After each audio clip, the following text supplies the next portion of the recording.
സാരമില്ല മോളെ.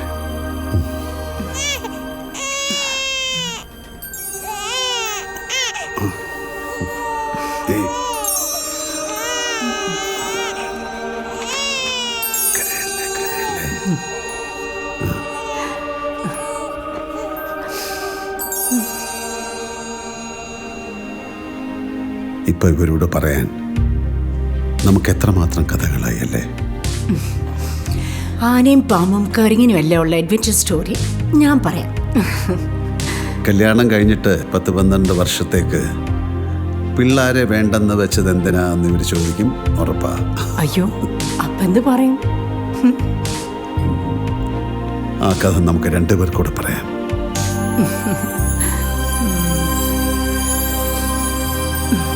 ഒരു മുത്തുപോലെ ഇവരെ നേടിയെടുത്ത കഥ നമുക്ക് 2 പേർക്കൂടെ പറയാം.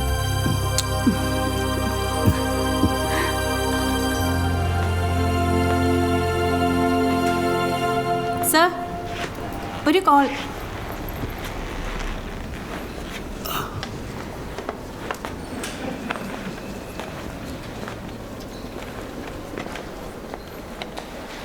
Hello Sunny, I'm really sorry for yesterday.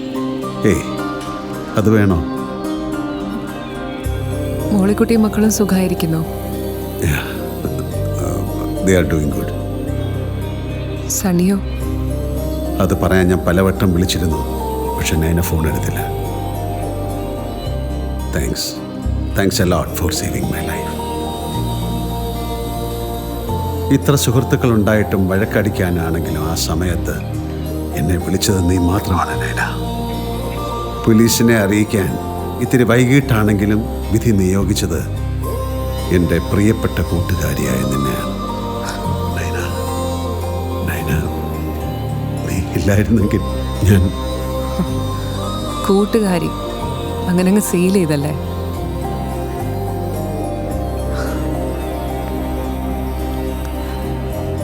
ഞാൻ ഇന്ന് തന്നെ ഡൽഹിക്ക് തിരിക്കുക. ഐ ഡോണ്ട് നോ, സണ്ണി മടങ്ങിയെത്തുമ്പം ഞാനിവിടെ ഉണ്ടാവും തോന്നുന്നില്ല. Anyways, good luck to you and your family. നിന്റെ മനസ്സെനിക്ക് കാണാൻ കഴിയുന്നുണ്ട് Naina. I am really sorry. Have a safe journey and please keep in touch. അത് വേണോ?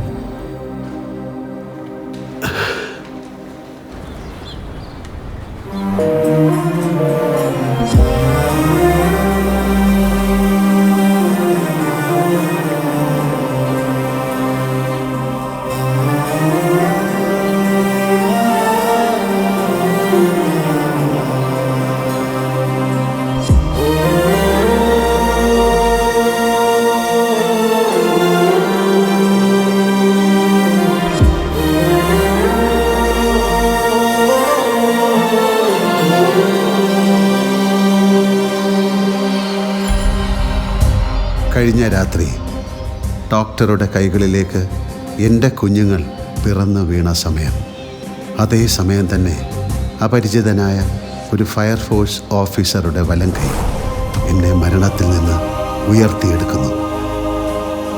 Is it the hand of God? അതെ, എനിക്കറിയാം, ഇതാണ് ദൈവത്തിൻ്റെ കൈ.